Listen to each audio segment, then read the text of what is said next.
Hello, everybody. I'm Sean Reynolds from Sportsnet, about to be joined by Ken Wiebe from the Winnipeg Free Press. Together, we are Kenny and Renny, and this is a late edition of the Kenny and Renny show after a Winnipeg Jets loss to the San Jose Sharks. I'm not going to trot out the Winnipeg Jets lost to the last place team in the league. They're not last place anymore after that victory, but beyond that, the way that the San Jose Sharks have played as of late, they're not playing like a last place hockey team. And the way that they pressure, the way that they play, how they opened that game are not any of the earmarks that you would expect from a last place hockey team. For the most part, I know it's the NHL, but last place teams are quite often fairly incapable squads. This is not an incapable San Jose Sharks team.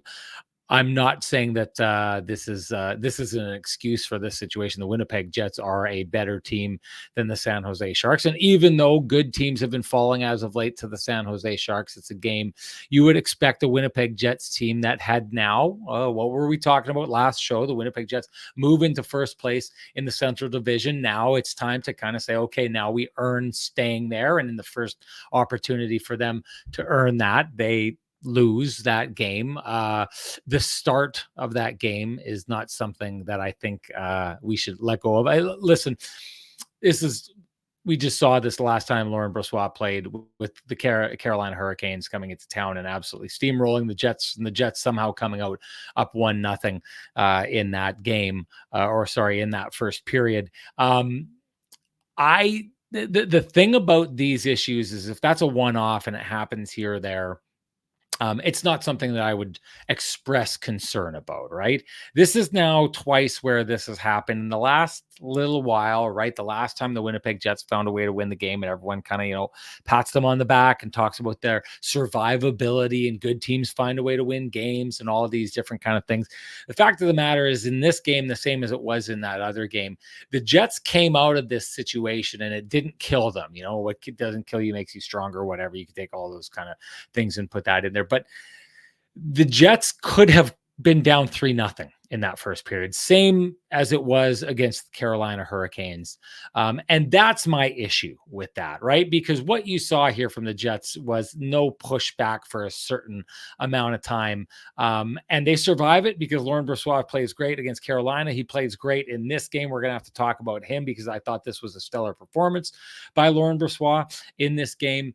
But I guess if we take a look at the Jets and the things that there need to be concerned about, a lot of times what we've seen from the Jets over the years, and we saw it last year, was them kind of starting to go to sleep and rely on certain things and, get their way through it. I wouldn't want it to become a habit that the Winnipeg Jets start doing this, where they just aren't showing up for the first part of the game.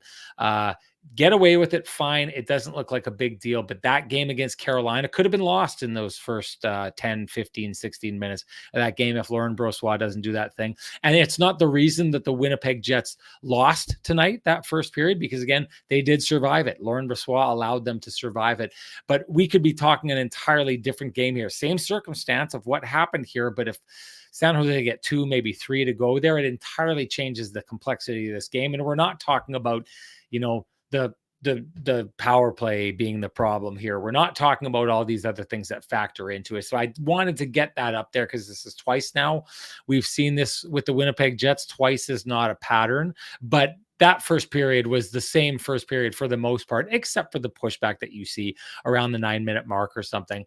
But it's the same situation. It's a carbon copy, one of the other. The Jets showing up not ready to compete. Another team entirely jumping all over them. Their goaltender bailing them out so it doesn't look that bad, and we don't spend all our time talking about it.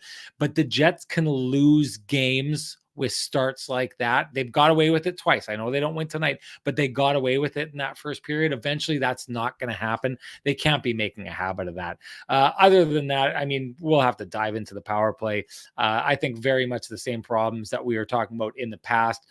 It really looked like they had been working in in practice on creating a wrinkle where they would go over to Nick Ehlers and he'd try and do that one time that Kyle Connor is doing in that spot. But quite often what he was doing is he was trying to do a one-time slap pass to the slot for a redirect in front, or even to the back door for a backdoor tap in. To me, it just looked like it's a great play if you pull it off. It just looked to me like they were married to it. And at some point, it's as simple in a game like that is get it to the front of the net and try and create some havoc. Gabe Vilardi, I thought, was strong in that game. I would have liked to have seen the Jets get some pucks in there and see his ability to kind of like smash that puck in.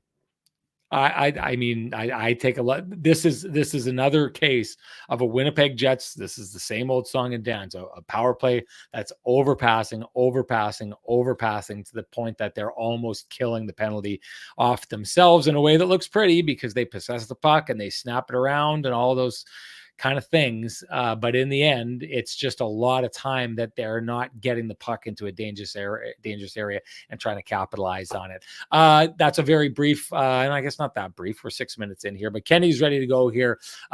We don't want, I wanted to do this before I brought Ken in. We know about clearly about the technical issues that happened last show. We're going to get that fixed. Our live audience deserved better than that, and our at-home audience deserved better than that. I will say this: the K&R Christmas party, Christmas/holiday party /December to remember /December to dismember, in my mind, was a smashing success up until the point that we somehow smashed the broadcast apart. What a fun time. What a great opportunity to meet with all the people. I want to thank everyone who came out.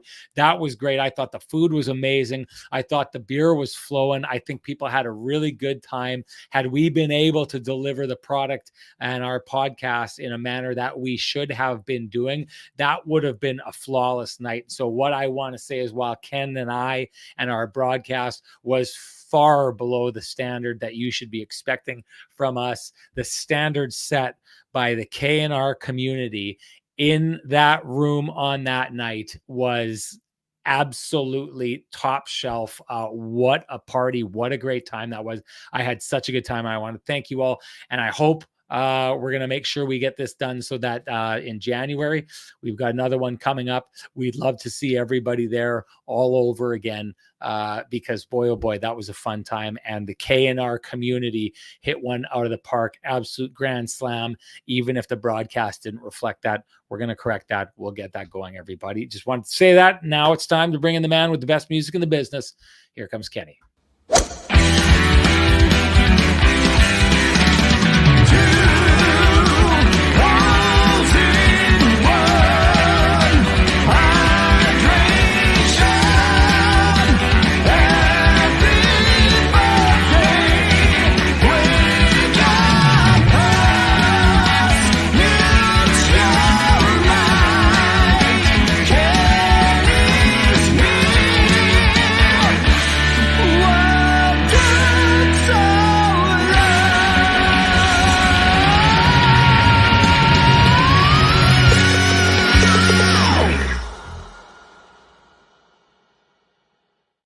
Gotta say this, Kenny. Kim Sawchuk, who was at the party, says, thank you guys. The tech issues are part of the charm. We get that, and we've joked about it in the past, but we do want to make sure that people know when we set an expectation of what we are going to deliver for our audience and we fail to do that, we take it seriously. And we want to make sure that at those Kenny and Renny live events, that is, the crowd was boisterous. They were great. And because things weren't working out so well, that boisterous nature kind of carried through, not in the, I would say this, we want that crowd rip roaring and loud and booing because of what we're saying and what we're delivering, and them disagreeing with our takes or agreeing or however we want to do it. So while you're being kind, Kim, saying thank you guys, the tech issues are part of the charm, we do realize that was unacceptable. We're going to get that fixed, and it's going to be an event worth us being proud about putting on, and one that we feel honors our audience the way that our audience always and never fails to honor us. Ken, How are you doing here tonight, my friend? You can launch into the game. You can kind of take this in any direction you want. I will say this before we do get rolling. Neither of us, once again, are dressed like Vittorio Rossi men. We'll get back to it. I definitely will be back to it on Saturday night when the Avalanche are in town. The Avalanche are back in first place in the Central Division because that's a Hockey Night in Canada game. It's going to be a great one. I will be dressed to the nines in Vittorio clothing. And if you want to be dressed to the nines in Vittorio clothing, you know what to do. Head on down to Corden Avenue. Walk in, loudly proclaim Kenny and Renny sent you. Ask for Frankie and the boys, and they will do you up right. Ken, my friend, the floor is yours. The buffet is heated. The plates are even warmed up. What do you got for us? Yeah, there's still a couple pieces of pizza left and everything at the buffet table for sure.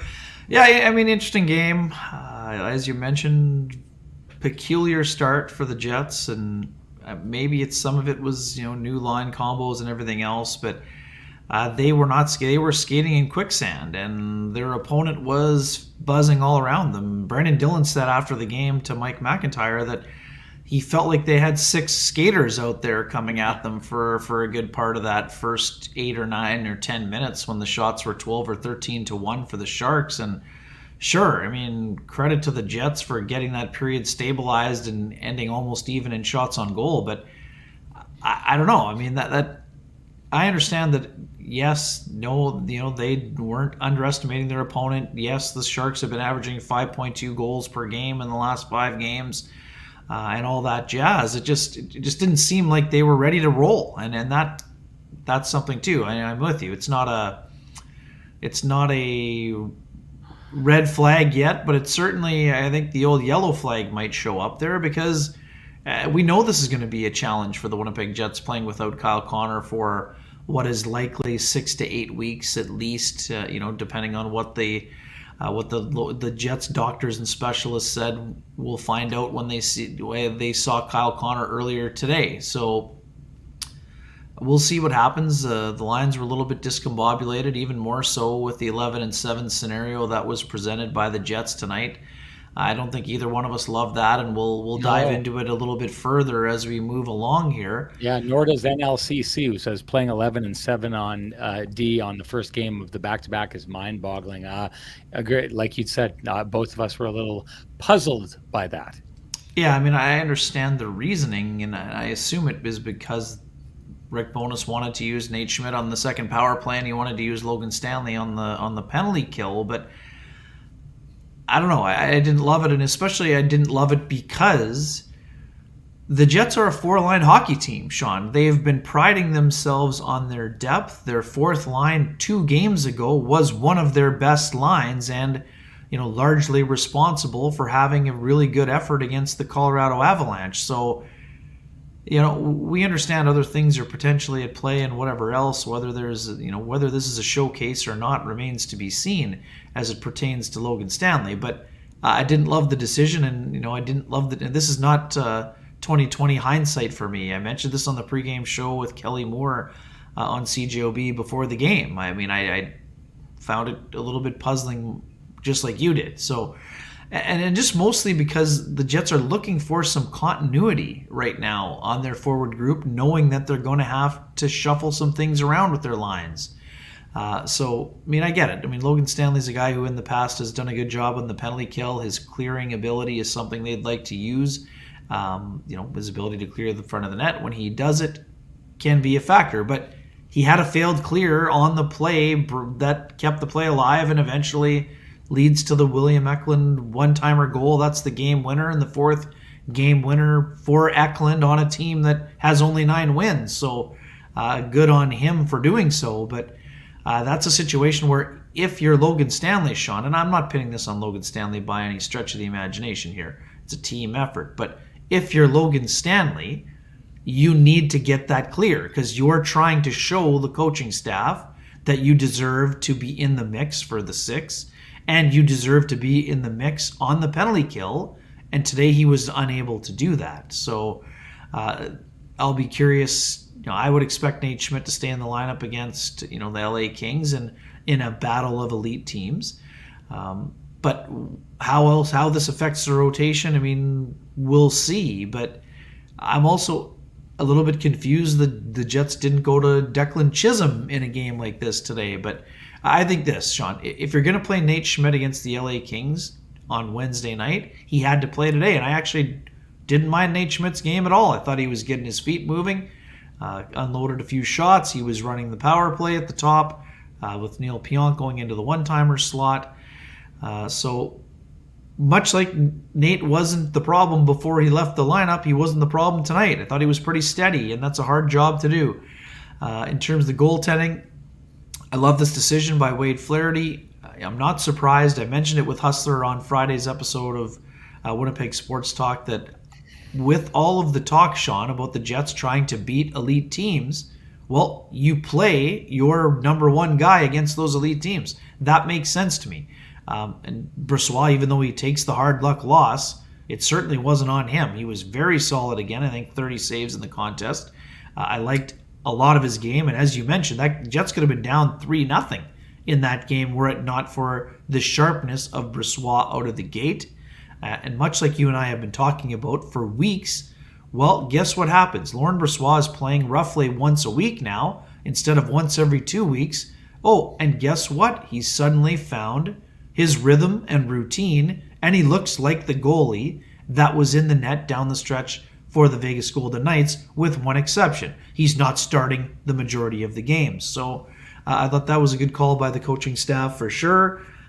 Good on Brossoit for stacking another strong effort. And we'll see what happens as we move forward here. We know Connor Hellebuyck will get a run of games now coming up, in this stretch of it's an interesting schedule leading into the Christmas holiday break. Now we're gonna have to see. Again, we'll get into the lines in a second here, but those are kind of my overriding thoughts. And just one quick thing, I know you were diving into the power play at the beginning. Sean, I actually thought in the first 2 or 3 power plays, the Jets were actually better in terms of puck movement. And I would say that even though they didn't score, they generated momentum on at least 2 of those 3. But I thought their last 2 power plays were back to stagnant and around the perimeter. Yeah. And this is very simple. The San Jose Sharks scored on their power play, and the Jets didn't, even though they had, 2 fairly glorious opportunities to first get the game to a lead, and then secondly to get the game tied. And looks are good. And yes, Josh Morrissey rang a clapper off the crossbar, and that was a great chance. But they didn't generate enough opportunities with the game on the line, and there's no way around it. Rick Bowness said it. Special teams are the difference in that hockey game. Jets are 0 for 5, and they gave up a power play goal that was the game winner. I mean, there's no other explanation in terms of what the differentiating factor was in the hockey game. But I didn't all to say, yes, they had to do more than just produce chances.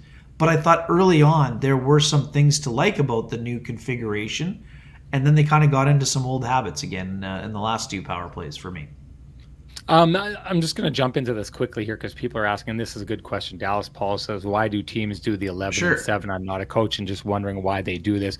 I think that for years, a Stanley Cup winning team in the Tampa Bay Lightning was the perfect example of the 11-7 and how it works. Basically, they had a top 9 and they had 2 leftover forwards for a 4th line, one of them being Pat Maroon, and what they essentially were doing is they knew that they wouldn't be playing those guys enough that it warranted having another center out there. What it was is because they've got 3 talented centers, they wanted to run those guys through and get the 4th line out. And the 4th line would always be a configuration of, some centerman. Sometimes it was like a little bit more grind. Sometimes they'd put out Steve Stamkos.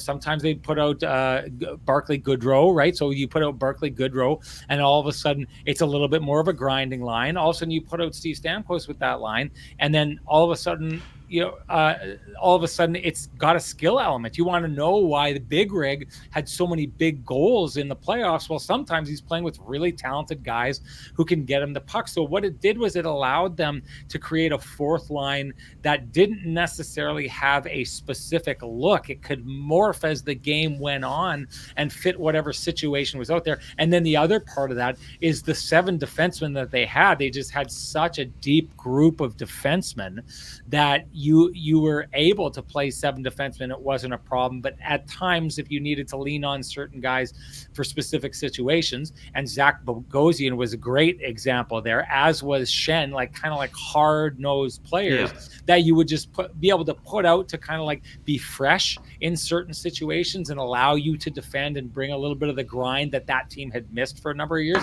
So that's where it works, right? Like that, for that reason, the 11-7 was a really tough system for other teams to handle when the Tampa Bay Lightning were doing it. Why they're doing it like this in Winnipeg, like I honestly, Ken, like we talked about this. We had a conversation quickly about this at the December to Dismember party, but I'm at a bit of a loss why they would do that in this situation here. Like I get, to your point, Logan Stanley, put him out. He's got a big stick. The theory is he's big and strong. He can rough people up. He should be able to shut down passing lanes. But I did think tonight, like if you're Nate Schmidt, you came into this game, it was a little bit of a redemption game, at least as far as how he looked side by side with Logan Stanley. Like, in my mind, I don't need to. If they're showcasing him, you mentioned that, maybe that's the case. I don't need to see more out of Logan Stanley's game to think that I would, if I'm the coach, I'm putting Nate Schmidt or Declan Chisholm in ahead of him. At this stage, I'm kind of surprised that they're going in this direction. The other part about that, too, is like a player like Axel Jonsson-Fjallby. He'd been playing really well, right? So you get that guy into the game and allow him to be a little bit more of a disruptive force. But maybe they're trying to do what, maybe with Kyle Connor being gone, you automatically say, well, and we saw that on the first line, and we'll get to talking about the first line. But the amount of opportunities you have to score goals is just simply going to go down as a team. He's just too good. He scores too often. That with him out of the lineup, it's going to limit your opportunities. So maybe the coaches thought they needed to create more scoring opportunities by more so rolling the 3 lines rather than having the 4th line out there. Maybe that's something to do with it. That's the best guess I can give. We should probably get in and dig in a little bit deeper with the coaches. You're going to dig into it right here. But I guess what I'm saying is, like, I've seen what 11-7 looks like at its very peak and what Tampa Bay used to do. It has not come close to looking anything like that with the Winnipeg Jets. And there are not the obvious answers of why they do it the way there was with the Tampa Bay Lightning. Yeah, and I mean, I would say this before. I think the first time that Scott O'Neill did it, I think it was kind of more in an effort to see if you could get Nikolai Ehlers and Cole Perfetti and maybe even at the time Kyle Connor and Mark Scheifele a couple extra shifts in a period. And I think it actually worked pretty well in that first game. But then they lost a forward and they were down to 10. For me, Sean, I have one other theory. I mean, outside of the obvious one that I mentioned earlier, I think that this was a special teams move. It was Schmidt going to be on the power play. He played almost 3 minutes on the power play tonight. One of the shifts, the second unit went out and they controlled the play for almost minute 40, I think, from what I remember. And Logan Stanley, he was only on the penalty kill for 40 seconds, so it didn't actually end up working out. But my other theory here, Sean, that I was thinking while you were talking is, because Josh Morrissey played 30-11 on Sunday night in what was one of his best games of the year, he played a lot of taxing minutes. So today he was down to 24-23. So maybe going 11-7 had something to do with that. I don't know that for a fact. That's just a theory that I am putting forth. But I agree with you. Like, if you're giving Nate Schmidt a chance to show you that he still deserves the job, I don't see splitting time with him. Between he playing 14:54, not a bad number, but I don't see they didn't see a lot of benefit to the just under 11 minutes for Logan Stanley today. I'm not saying Logan Stanley can't play again, but right now I don't think that Logan Stanley has shown enough in this stretch of games to say that he's a better option than Nate Schmidt right now, and that's just how I feel. And that's I said this to a couple guys at hockey today. Logan Stanley is in a situation, Sean, and you and I have discussed this also. In order for Logan Stanley to show he's an NHL player, he needs to be playing on a team like the Chicago Blackhawks where there are no consequences. He needs to be able to go out and play where a mistake doesn't cost, potentially cost his team a couple of points in a situation where they're battling for first place, battling for third, battling for a wild card or whatever. Right now, it's a scenario where it's just not rolling right now for Logan Stanley. So again, I think that right now, Nate Schmidt is the better option right now, and he's done nothing. The players around him have not shown that he should be that they're a better option than him. So I think that, unless they're going to give Declan Chisholm a little bit more of a run here, I think it's Nate Schmidt's job as the sixth defenseman until further notice. Okay, Ken, I'm gonna have to step away from the computer and do something here. I'm gonna set you up first, but first, before we do that as well, I wouldn't mind you giving Sweet Lou a shout out if you could. Sure, for the folks who have realty needs they'd like to have met, make sure you let Lou at Royal LePage Dynamic Realty know that Kenny and Renny sent you. You could reach him at 204-791-9971 or at the office, 204-989-5000. His email is lou@loufurlan.ca. That's Lou at LOUFURLAN.ca. Lou Furlan, excellent realtor, excellent human being, and excellent supporter of the community, including this podcast. And we are very grateful to have Lou on board. Of course, gotta love Sweet Lou. Hey, I love the people who keep suggesting you should go as Lou for Halloween next year. If we do a Halloween show, we should commit to doing outfits. And well, I've already we've already got. You've got a good part Rossi of the costume. suit. I've got the glasses.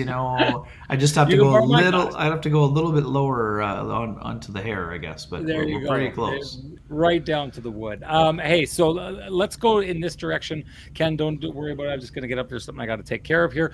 But okay, I want to set you up, and I just wanted to say, okay, the first line, Gabe Vilardi gets in there. I'm just going to quickly say, looked like he really added an element of like control along the boards. I mean, that play where he's on his butt, the puck's going by, incredible, and he knocks it out of the air. Big, strong guy. He created a lot of great possession for that line, but clearly, to me, that kind of seamless, razor sharp offensive passing that we've been seeing between Nick Ehlers, Mark Scheifele, and Kyle Connor was not there yet. What were you seeing? Yeah, actually, Sean, I thought that the first line was pretty good for the Winnipeg Jets tonight, and maybe they were maybe not quite as sharp as when Kyle Connor was there, but they had a pretty good control of the shot attempts and the scoring chances on the ice. Certainly after two periods, we'll have to double check that folks at Natural Stat Trick a little bit later on, but I really liked what I saw from Gabriel Vilardi, again taking another step forward after having 19 plus minutes in Sunday's game where he scored the game-winning goal against the Anaheim Ducks.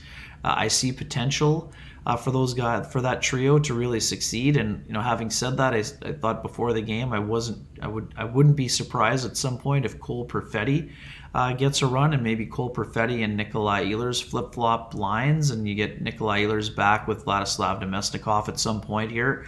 But actually, there we go, Brady. Thanks. Thank you for this, Brady, and good to see you on Sunday as well.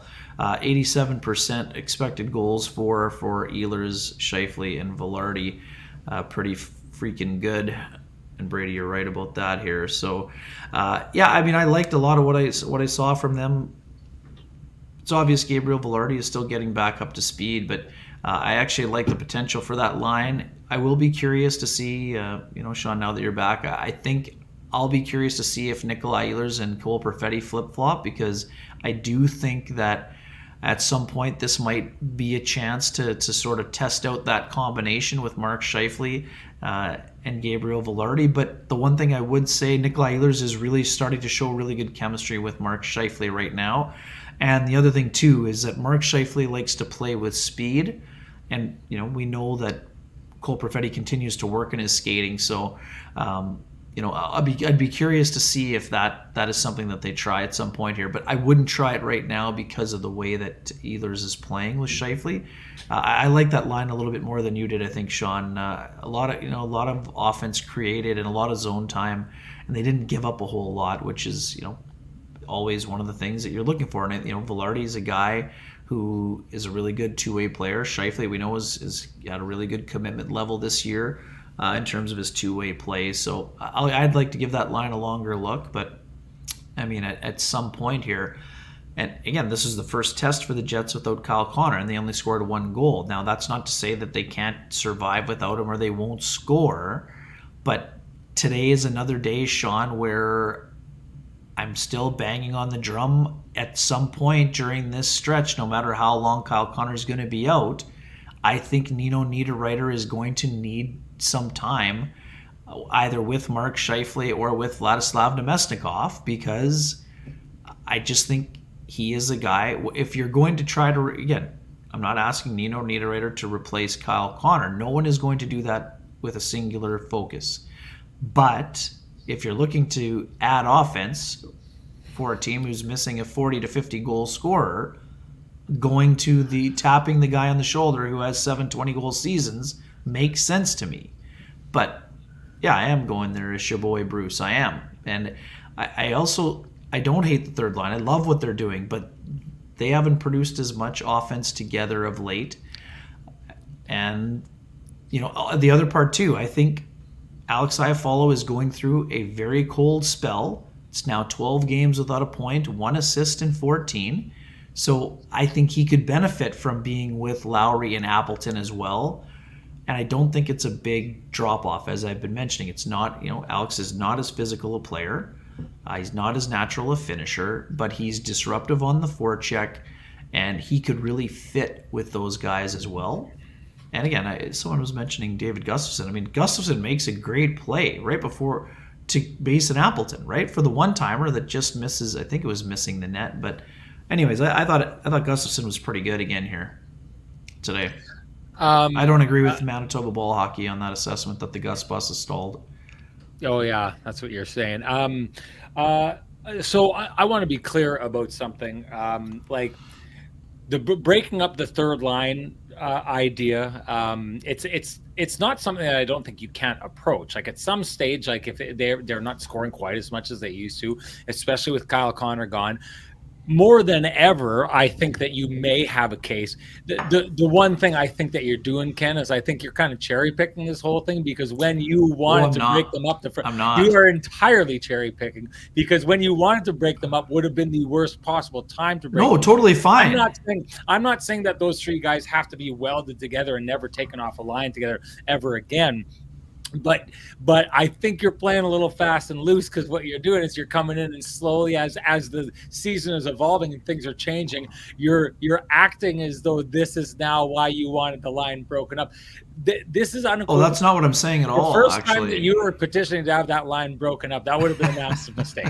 It would have been a massive mistake. Now, if we're in a situation where they can't score goals and the third line is not scoring the way that they used to, and the top line is not able to, produce, then it starts making sense to break that lineup. So I think you're right, but it's kind of like when people say, like, even like a broken clock is right twice a day because it goes and it comes rolling around. Like eventually it'll roll around and they'll need to break that lineup, and you're going to say, see, I've been saying this the whole time.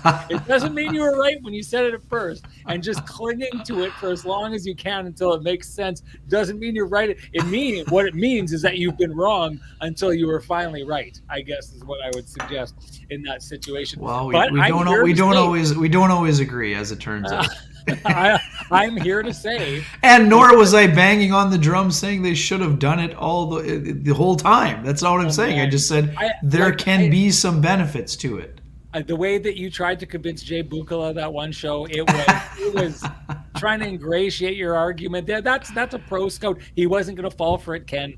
But I do agree in this situation now that I'm not saying do it right now, but I guess where I'm at with Iafallo kind of having run cold for me to like jump in on the first line conversation. I loved a lot of what they did, and I think Brady's entirely right with what he says there. I guess what I was seeing was I'm not quite seeing yet that surgical ability to, what we saw in that Carolina game and what made the difference in that game was just a quick moment where Mark Scheifele goes and finds Nick Ehlers, and boom, it's in the back of the net, right? And that exists with him. It exists between Mark Scheifele and Kyle Connor. I don't see it right there with Velarde right now. We shouldn't expect to see it. I'm not trying to say that it's unfair. We need time to see that line. So I agree with you 100%. I just think that this is the kind of game that the Jets could have won with Kyle Connor, not just because Kyle Connor has the ability to score goals at a ridiculously high rate, but because that first line has the ability to like pounce on those moments in the game that can quickly turn the game. And I guess those moments, I thought,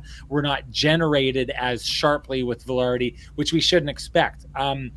I But mean, they did draw the penalty. I mean, Scheifele oh had the yeah, puck in the slot. The Hoffman yeah. hook it's the kind of play that you're talking about. I mean, I agree that it wasn't Well, happening no, every because single time. I to mean, it was a me, to good me, the kind pass. of to me, the kind of play that we're talking about is the kind of offense that that line is able to generate with those guys, where no one sees Kyle Connor coming, no one sees Sure, Nick Ehlers coming. I mean, Mike Hoffman saw Mark Scheifele coming. That's why he was able to get a stick on him. sure. It's a good penalty to take because it's a good opportunity. But I guess what I'm talking about is the ability for that line to confuse.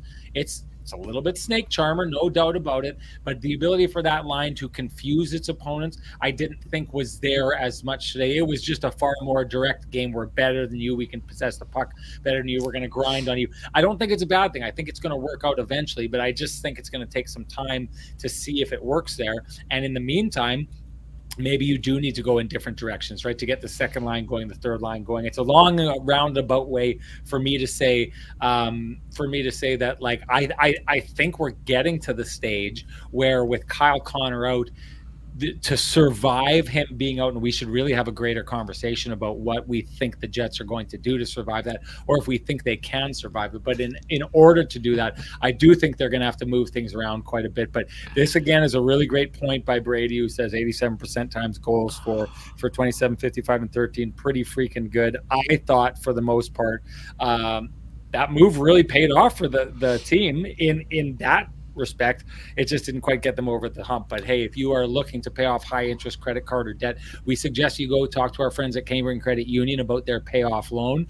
They can show you how taking out a loan to pay off your debt actually gets you debt free faster, and you can save thousands of dollars. Go to cambrian.mb.ca to book an appointment online. Okay, let's get into that conversation right now about surviving Kyle Connor. Are the Jets a team poised to do just that? Should he be out for an extended period of time? Yeah, and I mean, obviously, I mean, I know you're hearing some of the same things as are out there. There's still some tests to be completed, but it sounds like the Jets. My colleague Mike McIntyre, the Winnipeg Free Press, is reporting that the initial thought is that it's a 6 to 8 week timeline. Even though Rick Bowness wasn't ready to go there after the morning skate, I was hearing similar information. Elliot Friedman has reported the same, and same with Darren Dreger. So. The fact that Kyle Connor's not done for the season is a win for the Winnipeg Jets. Now, how long he's going to be out, we'll see, but I think we're pretty confident in that 6 to 8 week timeline unless something unforeseen pops up on an MRI here. So that's good news for the Jets. Now, again, on the flip side of that, Sean, being without a 40 to 50 goal scorer for an extended period of time when it's going to be, at least a month and a half and potentially 2 weeks, Kyle Connor might not be back until after the All-Star player break. So that takes them into February. That's a long time to have to play without one of the most important players on the team. Now, it's easy to say the Jets were able to survive without Gabriel Velarde, who missed a quarter of the season as well. So fortunately for them, they weren't missing those two guys at the same time, I would say. But it's a blow. There's no getting around that. The Jets are going to have to win more games 2-1 and 3-2, rather than be reliant on scoring 4 or 5 a game and trying to outscore their opponents on every single night by trying to run up the score. I don't see the Jets changing their style. Are they going to be able? It's hard to make a bold prediction here, Sean. Other than we think the structure is sound enough for them to be able to do more than just tread water. But at the same time, there's no point of reference for this, Sean, because the Winnipeg Jets have almost had Kyle Connor in the lineup on every single night. I think he's missed 3 games due to COVID since becoming a full-time player. And as we know, Kyle was sour about it. It was COVID related. He had no symptoms, and it might have cost him his chance to score 50 that year when he had 47, right? So I mean, it's an interesting time. It's not going to be easy, but I do think the Jets are better equipped. Again, I understand people are saying, I said this last year, the Jets are better equipped to withstand a long stretch of time. The Jets had to play a long time without Nikolai Ehlers last year. That was a big blow. They have other players in the lineup who are going to need to step up their game offensively. There are other players who are going to be moved into roles where where they are able to take on more ice time and responsibility. Morgan Barron being a great example, whether he stays on the second line, whether he goes to the third line, wherever it happens for him. I thought he had good legs again today and was effective out there again. But is it going to be easy? No. Do I think they can do it? Yes, but it's going to take a special level of commitment because Kyle Connor is an elite finisher in the NHL. So on a team that has tons of depth, Kyle is the most natural finisher on the Winnipeg Jets. So of course it's going to be challenging for them to be without him. What do you think? I had coffee with North End Rick earlier on today, and we had this There you go. conversation before the news was coming out. And I'd said anything short of a season-ending injury was good news for the Winnipeg Jets. And this is why I say that I am very confident that the Winnipeg Jets will survive this. Why? Because I've said this time and time again, the system and the way that the Winnipeg Jets play it is set up to keep them in every single game. Now, look at the Jets lose this game, but they're in it. You go to those games where they lost 3 in a row, they were in those games. This isn't one of those games where they're playing out the string of the clock. Like, never mind how good the Jets have been. And there was that stat that came out. I think these are always fudging it a little bit. If you go back to a very specific date, the Winnipeg Jets have been the best team in the NHL since that very specific date, right? If you punch it back another 3 days or something like that, it switches to another team or whatever. But give the Jets credit where it's due. But the thing to me that I find amazing beyond that is even in the games that they've lost, they've been right there and they could win it, right? Where you'll see a number of other teams and good teams. I mean, look at the New York Rangers. They're one of the best teams in the league, and they get trounced by the Toronto Maple Leafs. So the Jets have done a good job of staying in games. Their structure is what allows them to do that. The Rick Bowness system is what allows them to do that. And that Rick Bowness system, what it means is, like we've seen in the last couple of games, that the heroes don't have to be the upper echelon guys, right? The heroes can be Morgan Barron. The heroes can be Adam Lowry or Nino Niederreiter or Vladdy Nemesnikov.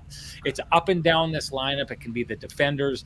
It can be the goalies. It can be Lauren Brossoit. Like, this is a team that is capable of winning in so many different ways. Now, so Kyle Connor is clearly a massive weapon, right? If you're going to war and you take one of your biggest guns, if not your biggest gun, it's going to be a little bit harder. But if you still have a lot of ammunition, you're probably going to do well, right? So because of that, I think the Winnipeg Jets, as long as they are sticking to their system, which they've shown every indication they're going to so far this year, I think they'll be fine. I guess the reason why, if Kyle Connor had been out for the entire year and we heard that he wasn't going to be back until the summer, something like that, right, then that's a problem. Because why I think it's a problem is, I think what you're doing now is, towards the year getting into the playoffs, now you're trying to see, do you have a roster that's capable of winning it all, right?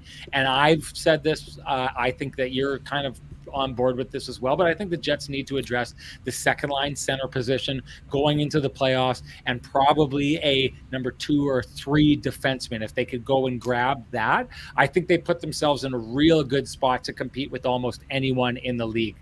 But I think that they need to do that. If they don't get that, I don't think that they've got the horses to compete with, some of the upper echelon teams. I'm not going to get into naming them. You can draw conclusions for yourself. But if you lose Kyle Connor, well, then that's another weapon that you simply are not going to replace. Right? You take your leading scorer for the last 2 years, your leading goal scorer. I guess that last year that was Mark Scheifele, but you take that player out, and there is simply no replacing a Kyle Connor, which I think would have been, like, to me, this would have been the death knell on the Winnipeg Jets Stanley Cup hopes this season if Kyle Connor had been out for the entire year. I still think the Jets would have made the playoffs. I just don't think they would have been a team capable of going all the way. The fact that Kyle Connor should be back, based on what we're hearing, and back in this season, would say to me that, like, still there's work to be done. But to me, it's a potential Stanley Cup winning season saved by him still being around. Yeah, right on. Quick one here. I think we should get to this because a lot of people have been asking, just short and quick and to the point from me. NLCC says, Sean and Ken, what are your thoughts on the idea of picking up Jacob Vrana, who's on waivers from the St. Louis Blues? Even though his salary is being split, so the salary cap hit is, I think, lower than one would anticipate. I don't see it as a fit. Vrana, yes, he has produced at different points of his NHL career, but I don't know that his is. Yes, he would bring some offense, but I don't see him as a great two-way player fit. And obviously, he has been struggling. If you're being placed on waivers, you're probably not playing overly well with your team. I think the Jets need to aim higher. And Sean, you give your thoughts, and then I have a suggestion that came to mind after all the talk about the Pittsburgh Penguins today. I don't think I need to add to it. Okay. I'm not the biggest fan of it either. So you keep going. Keep going. Yeah, I mean, there's all the talk about the Penguins who are obviously struggling here. What about Jake Gensel? If Kyle Dubas goes into selling mode, and I understand, I don't think they would do it before the All-Star break, but I mean, Jake Gensel, I know he's not a big power forward and he's not a center, but this is a guy who's produced and he is a Stanley Cup winner. I wonder if they would be aiming at someone like that. I'm with you. I think center is probably the way they're going to go, but what about a guy like Jake Gensel? He's another one of those Minnesota guys. I think that his dad had coached Nate Schmidt in the past. I know that he's a guy who can really score. He's a versatile player, but I wonder if he might be a fit at some point. I mean, I've said this before. There was a point last year at which we were doing a hockey night in Canada game, and we were comparing. We were set to compare. It was a Pittsburgh game, and we were set to compare the career numbers of those players. And this is the one thing I've always said before: is like people are always talking about how unheralded and underrated Kyle Connor is, and it's funny because they've been saying this, and everyone seems to say it. And they've been doing it for like 7 years. And it's like, how can a player be unheralded when all anyone ever does is say repeatedly over and over and over again, homogeneously across the league, that he's underrated? It's like, I think everyone is just like, to me, it's a buzzword at this stage. Don't tell me that anyone around the league doesn't know that Kyle Connor is an extremely dangerous scorer. I think what Jets fans are saying when they say that is they think that he should be brought up in the same vein as a player, like when it comes to goal scoring, like a David Pastrnak or a Austin Matthews or Connor McDavid. I don't agree with that. I think he's a second tier below that. I think that's when I hear that from Jets fans, I think that's a Jets fans effort to try and push him into that kind of upper stratosphere of scorers in the NHL. You got to be like right there, going chasing after a Rocket Richard trophy if you're going to get into the conversation with those guys. I think he's a second tier of that, and has shown that time and again. This year he was trying to push his name into that conversation. He's not going to get there now because he's going to miss too much time. But if he's unheralded, how many people talk about Jake Gensel the way that they talk about Kyle Connor? Not even here in Winnipeg, but across the league. Doesn't really happen. In that game, when we were going to trot that out, their stats were almost identical, like within points of each other, within fractions of point percentage per, like points per game. They're essentially results wise the same player in what they're able to produce. So, I mean, I think Jake Gensel is the kind of guy who would, like, if you put Jake Gensel with Mark Scheifele, he's going to shine. But I also do think what you've seen from Jake Gensel, and one of the reasons that he's really good, and I think it's the same thing with Kyle Connor. Like, I think Kyle Connor is ultimately a super, super, super high-end complementary player. But for years, he benefited from Blake Wheeler when Blake Wheeler was one of the best setup men in the game. He benefited from Pierre-Luc Dubois, as did Pierre-Luc Dubois benefited playing with him, but from the attention that Pierre-Luc Dubois would get when he was playing on top of his game and driving the net and creating that giant wake for KFC to pull into. And clearly, he's benefited from his entire career for playing with Mark Scheifele. Well, it's the same thing with Jake Gensel, because he's had this entire career where he's gotten to play with either Crosby or Malkin, right? Two of the premier guys. I think there was a list of like active players and the most points that they have. Malkin, I think, is third on that list of active players right now, and how many points they've produced. It's Crosby first, Ovechkin second, then I believe it's Malkin, and then I think it's Stamkos. So you're talking about two of the highest producing players over their careers, that Jake Gensel has had one of those guys on his line basically the entire time. So the one thing where I think it's maybe a little bit problematic is it's almost too many cooks in the kitchen with only one Mark Scheifele. Right? If you can find a second line centerman that Jake Gensel goes with, then I think all of a sudden, you go get a guy who's a solid second line center, and your second line ends up being Gensel and you could go Perfetti. Velarde, you could go Perfetti, whoever, right? And then you could bump guys down or whatever. And then if the top line ends up going back to Mark Scheifele, Nick Ehlers, and Kyle Connor, well, holy smokes! Now you're getting into that territory of that Pittsburgh Penguins team that won with the HBK line, where you've got Right. like a third line that's so hard to play against, and the depth is just going to be untouchable for you, for sure, if you can pick up both those players. But I still think in order for that to work, what you've got is a whole bunch of really, really, really, really dangerous wingers. And again, I go back and I say Vladimir Mesnikov has done a phenomenal job stepping in to make sure that that's covered off. He's doing a good job of it. But I think you need like a second line caliber, or if you want like to win the Stanley Cup, you need a Stanley Cup caliber second line center to be kind of driving the bus with all those wingers, would be my take on that. Before we get going here, I mentioned North End Rick, and I just wanted to say I talked with North End Rick quite a bit about the party and the technical issues we had, and I very much have to say that I give ourselves the Pristine Roofing wake-up call. We needed to wake it up on that day there. It's going to get better, people. We promise. Have to make that happen. And you know what that means. It's time to give North End Rick the Pristine Roofing wake-up call at 1-204-981-6289. What a rude awakening that would be at 1:30 in the morning. Thanks so much for everybody who's sticking with us through this time. But hey, for all your exterior needs, your roofing needs, Pristine Roofing, they're the people to call. So call North End Rick or give Pristine Roofing a call at 1-204-237-7663. Okay, Ken, we got to get going here. Johnston Group got you covered. Play of the game. What do you got? Yeah, actually, I'm giving you the stick taps for this one, and I was with you. But yeah, Cole Perfetti had a great back check in the first period where he kind of dove and prevented a The Justin diving Bailey break, yes. opportunity. For me, that was a great example of the got you covered, and honorable mention obviously to Laurent Brossoit, who is continuing to show his teammates that he has them covered. But yeah, I think that the Perfetti play is the one that I like the most in this scenario here.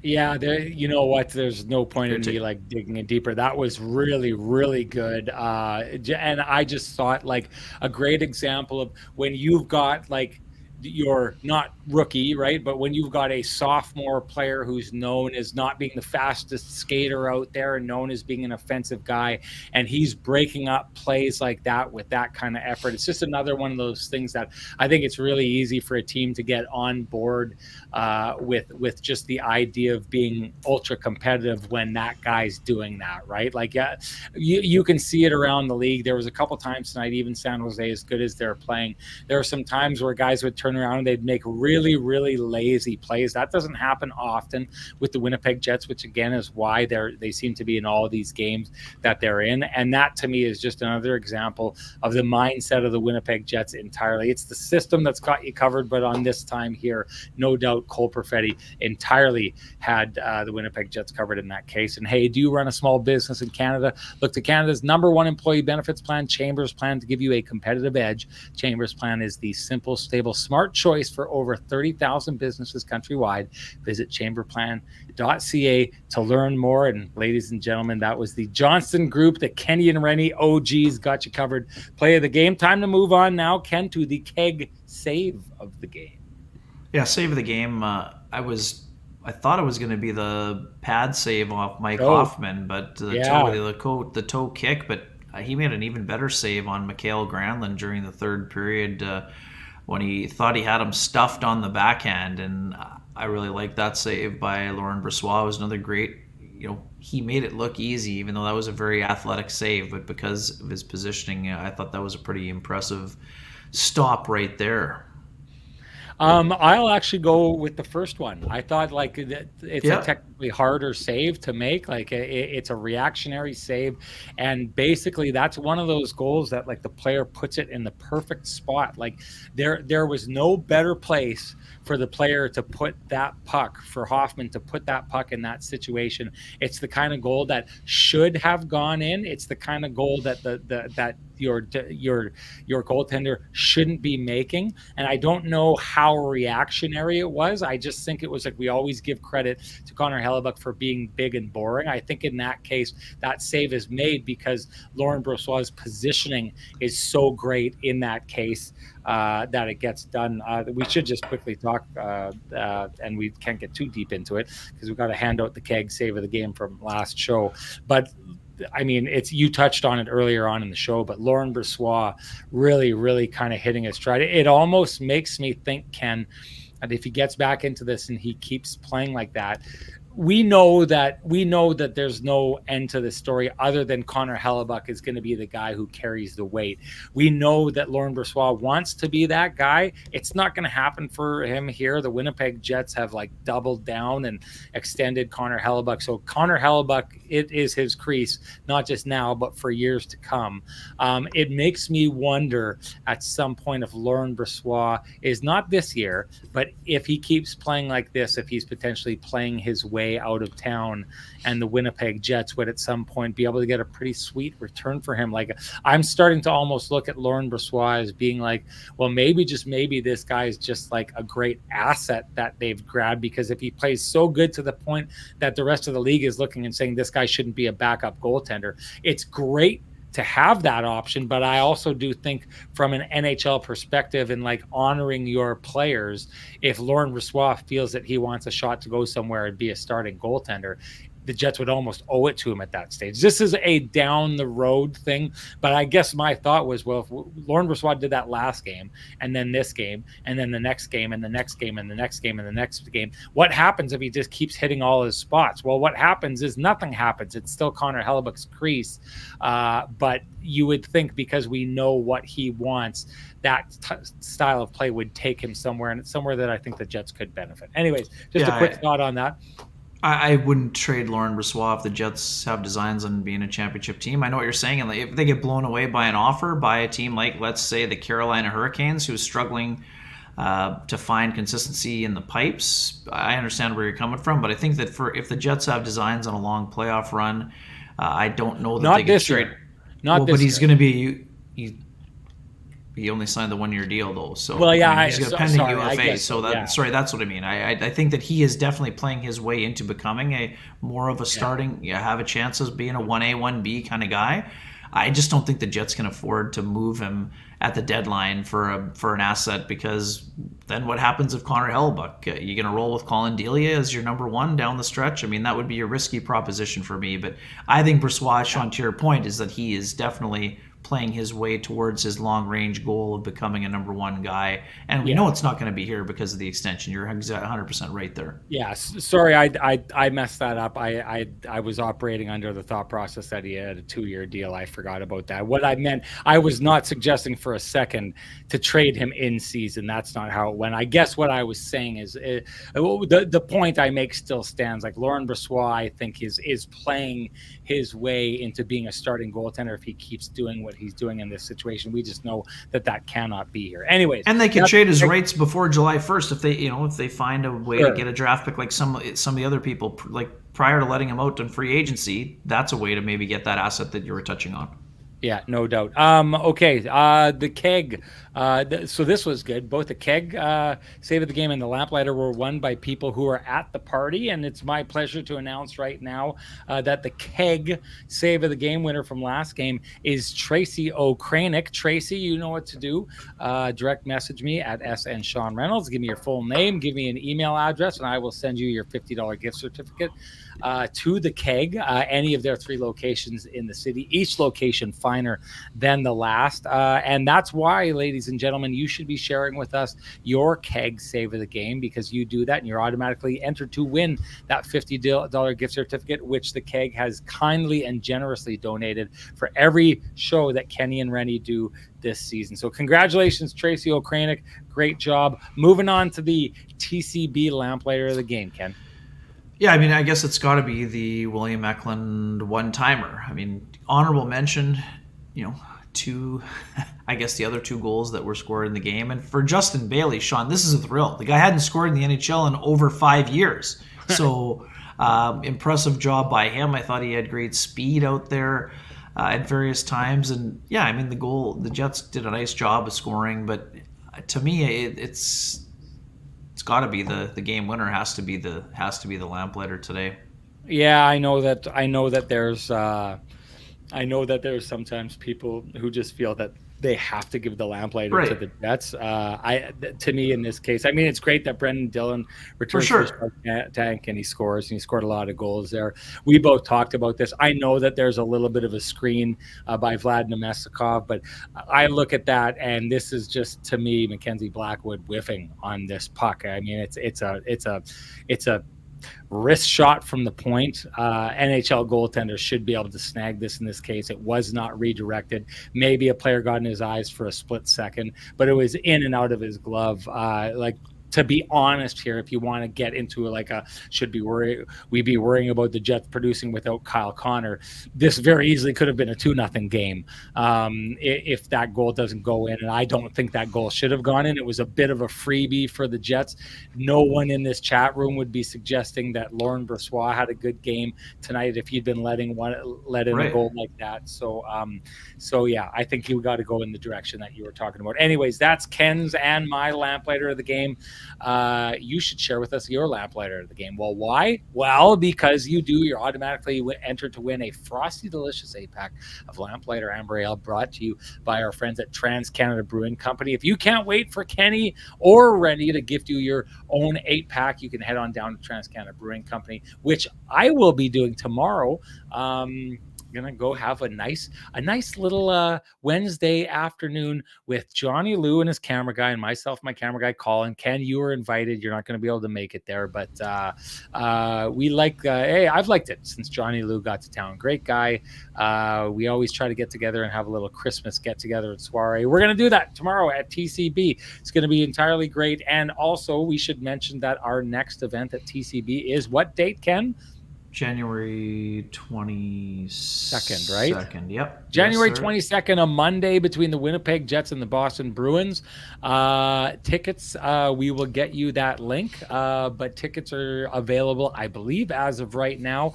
I'm just going to say this. If you were at that party, you know how good of a time it was. We're going to make sure that it's like that again. That was an absolute blast. I had so much fun. Got to meet so many people from the party there. Again, I want to thank everyone who came. Awesome.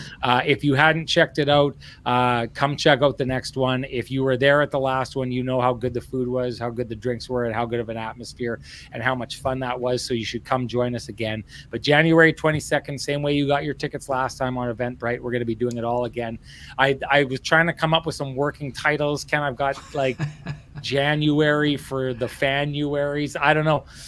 That's not very good. Anyone who has ideas for the names, what we should name it, we'd love to hear it. But other than that, time now to say our lamplighter from the last game, and that would be Mary Jane, who was at the party and Ken says had to leave a little bit early. But Mary Jane, you have won a Frosty Delicious 8-pack of Lamplighter Amber Ale, brought to you by our friends at Trans-Canada Brewing Company. Direct message me at SN Sean Reynolds and send me your full name and send me your address, and I will send you a voucher for your very own Frosty Delicious 8-pack of Lamplighter Amber Ale, brought to you by our great friends at Trans-Canada Brewing Company. Ken, I don't have anything else. The floor is yours if you want to just one quick one. We're thinking about Marshall Patterson and his mom, Sandra, who's dealing with some health issues right now. We know we've been talking a lot about fighting back for cancer, and right now Sandra's dealing with something, and we're just thinking about Marshall and his entire family right now. Yeah. I hate the term friend of the show. I just say like Marshall's just a guy who's grown into a great friend that we met through the show. Phenomenal guy. Love chatting with him. And we've done this before. The Kenny and Renny community has always done such a really good job of reaching out to each other when we've gone through these tough times. Marshall's going through that right now. So please, people, give him your thoughts. Give him a bump. He deserves it. Great guy. All the best to you, Marshall. Stay strong, buddy. That's it for us, everybody. Time for us to shut this down. Before I do go, I want to say if you appreciate the conversation happening in this space, please appreciate our sponsors who fight to keep the conversation going in this space for us. That's Vittorio Rossi, Cambrian Credit Union, Sweet Lou Furlan, Pristine Roofing Company and their wake up call, the Johnson Group, the Kenny and Renny OGs, and of course the Keg and TransCanada Brewing Company. Thank you so much to them. Thank you to all of you. Boy, you sure make us feel like $1,000,000 away. Everyone came out to that show and that you're here tonight sharing your time with us despite the fact that it's 1:50 in the morning. You guys are the best, the absolute best. Thank you so much for everything you do. Great job tonight, Ken. We will chat with everybody after the Winnipeg Jets play the Los Angeles Kings. Until then, bye-bye.